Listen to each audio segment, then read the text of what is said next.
आपका बच्चा पूरे 8 महीने का हो गया है। अरे वाह प्रिंस, प्रिंस देखा, तुम्हारा सपना पूरा हो गया। अरे हाँ दिव्या, हाँ मैं ही पागल था जो तुम्हें दूसरे हॉस्पिटलों में लेके भाग रहा था। तुम बिल्कुल ठीक कह रही थी कि तुम्हारे दोस्त ने 8 महीने का बच्चा बता दिया है, और मैं तुम्हारी बातों पे यकीन नहीं कर रहा था। मुझे ये लग रहा था कि तुमने अपने दोस्त को पैसे दिए और उसने तुम्हारे कहने पे ये बोल दिया है कि तुम्हारा बच्चा 8 महीने का हो गया है। पर अब तो मैं तुम्हें अपने जान पहचान वाले हॉस्पिटल में लेके आया हूँ, और उन्होंने भी मुझसे यही बोला कि हमारा बच्चा 8 महीने का हो गया।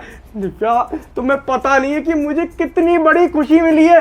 और मुझे बहुत बड़ा दुख मिला है, क्योंकि तुम्हें ना मेरे ऊपर रत्ती भर भी भरोसा नहीं है।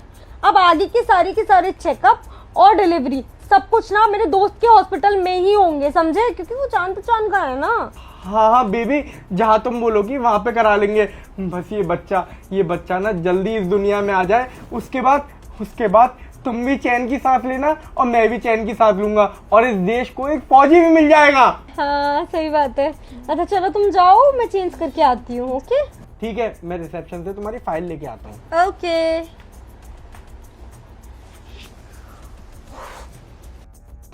बढ़िया संभाला तूने। देखा, मैंने तेरे को बोला था ना, कुछ भी गड़बड़ नहीं होगी, सब सेट हो जाएगा। तूने तो जान ही ले ली मेरी। तुझे पता है कितना डर लग रहा था मुझे। अरे कोई बात नहीं, बस चलते हैं यहाँ से। ओ आज भाई, ये क्या चल रहा है मेरे हॉस्पिटल में? और तुम कौन हो और ये कहाँ से निकली हो एकदम? अरे ये जो यहाँ पर खड़े थे ना, वो इसके हस्बैंड है, और मैं ना इसकी दोस्त हूँ। ये ना प्रेग्नेंट कुछ नहीं है, मैं प्रेग्नेंट हूँ। और इसके हस्बैंड को ना इसके ऊपर शक हो गया था, इसलिए वो उसे अपने जान पहचान के हॉस्पिटल में लेके आया, ताकि उसको रिपोर्ट सही मिले। और रिपोर्ट कैसे मिलेगी जब ये प्रेग्नेंट ही नहीं है? तो इसलिए मैंने अपनी जगह पर इसको लिटा दिया, क्योंकि ये रियल में प्रेग्नेंट है। तो आप चेक करोगे तो यही तो बोलोगे कि हाँ आपकी वाइफ प्रेग्नेंट है। अब सुनो मेरी बात, ये सब ना हमारा आपसी मैटर है, हम देख लेंगे। आपने ना कुछ गलत नहीं किया, आपने बस एक प्रेग्नेंट लेडी को प्रेग्नेंट बताया है। आप सब भूल जाओ जो आपने देखा। आप बस इतना करो कि आप ये बताओ कि आप चुप रहने का क्या लोगे। जितने पैसे बोलोगे हम उतने पैसे देने को तैयार। चुप रहने का क्या लोगे? यानी कि मैं अपने हॉस्पिटल की रेपुटेशन पूरी खराब कर दूं तुम्हारे चंद नाटक के चक्कर में? मैं तुम्हारे पति को बताऊंगा, वो अभी आता ही होगा। अरे क्या जरूरत है पति को बताने की? इससे आपको कुछ नहीं मिलेगा, और आपकी रेपुटेशन क्यों खराब होगी? आपने तो इससे देखकर ये बोला है ना कि ये प्रेग्नेंट है। आपको पता था क्या कि ये दिव्या है या नहीं? नहीं पता था ना, तो आपकी क्या गलती है इसमें? और वैसे भी आपको तो बस रिपोर्ट चेंज करनी है। पर मुझे तो ये टेंशन लग रही है कि आधार कार्ड तो मेरा जाएगा, रिपोर्ट में नाम मेरा नहीं होना चाहिए, रिपोर्ट में नाम इसका होना चाहिए, ताकि इसके पति को शक ना हो कि ये प्रेग्नेंट नहीं है। बहुत छोटा सा काम में कुछ फर्क नहीं पड़ता है। आप बस इतना सा काम कर दो, और उसके आप जितने बोलोगे ना आपको मुंह मांगी कीमत मिलेगी। हमारे हॉस्पिटल में ऐसा कुछ नहीं होता। अरे पर अच्छा, तो ये सब चल रहा है? हाँ, ओहो, ये तो तुम्हारी बेस्ट फ्रेंड नेहा है। मैं इसको क्यों नहीं पहचान पाया?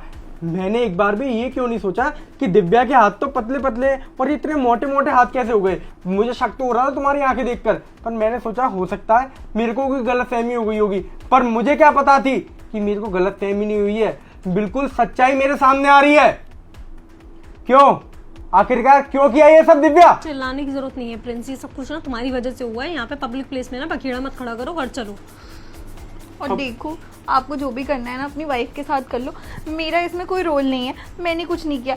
ये मेरी दोस्त है ना, और ये अपनी दोस्ती का वादा देके मुझे यहाँ पर लेके आ गए। मैंने तो इनसे मना किया था ना आपको कि मैं ये सब करना नहीं चाहती। चुप हो जाओ, बिल्कुल कुछ भी बोलने की जरूरत नहीं है। अगर वो किसी का मर्डर कर आएगी तो तुम उसका साथ दे देना, और कोर्ट में जाके बोल देना कि मेरी कोई गलती नहीं है, मैं तो उसकी दोस्त हूँ, इसने मुझे दोस्ती का वादा दे दिया तो मैंने इसकी मदद कर दी। फालतू की बकवास ना अपनी बंद करो। दिव्या, ये सब तुमने पैसे ठगने के लिए किया? ठगने के लिए नहीं किया, मेरा हक का पैसा लेने के लिए किया, जो तुम्हारी जेब से निकलता नहीं है। तुम एक नंबर के कंजूस इंसान हो। हमेशा ना हर पैसा खर्च करने से पहले तुम 10 बार सोचते हो। अपनी लाइफ तुम्हें जैसे जीनी है ना, तुम वैसे जियो, पर मेरे ऊपर ना अपनी लाइफस्टाइल फोर्स मत करो तुम। मैं इसलिए तुमसे शादी होकर नहीं आई थी जो मुझे छोटी छोटी इच्छाओं को मारना पड़े। अच्छा, तो मेरे को 8 महीने की फेक रिपोर्ट दिखा दिखा के मुझसे पैसे ले रही थी, क्योंकि मैं तो अपने बच्चे के नाम पे पैसे दूंगा ही दूंगा। और जब तुमने देखा कि मुझे शक हो गया और मैं दूसरे हॉस्पिटल में तुम्हें लेके जा रहा हूँ, तो तुमने तुरंत अपनी इस दोस्त को बुला लिया, जो तुम्हारी दोस्त ऑलरेडी प्रेग्नेंट है, जिससे कि हॉस्पिटल वाले यही बोले कि हाँ ये प्रेग्नेंट है। बहुत बढ़िया साजिश तुमने रची, और उस साजिश को अंजाम भी बहुत अच्छी तरीके से दिया। पर आप अपना मुझे तुम्हारे साथ में रहना ही नहीं है। तुमने मेरी फीलिंग्स के साथ खिलवाड़ करी है और इस सच्चाई को लेके ना मैं तुम्हारे घर पे जाऊंगा, क्योंकि इस पूरे के पूरे जनरल वार्ड में ना कैमरे लगे हुए, कैमरे। सर आप मुझे इस जनरल वार्ड की फुटेज दिलवा दीजिएगा, उसके बाद तो मैं देखता हूँ इन दोनों को। Please I am sorry. कुछ नहीं सुनना मुझे, अपना तुम देखती जाओ, तुम दोनों को छोड़ूंगा नहीं मैं। जितनी गलती इसकी है ना उससे ज्यादा गलती तुम्हारी है, तुमने इसके झूठ में साथ दिया। जा रहा हूँ मैं तुम्हारे घर पे, सीधे मुलाकात करते हैं वहीं पे। नहीं प्रिंस सुनो। प्लीज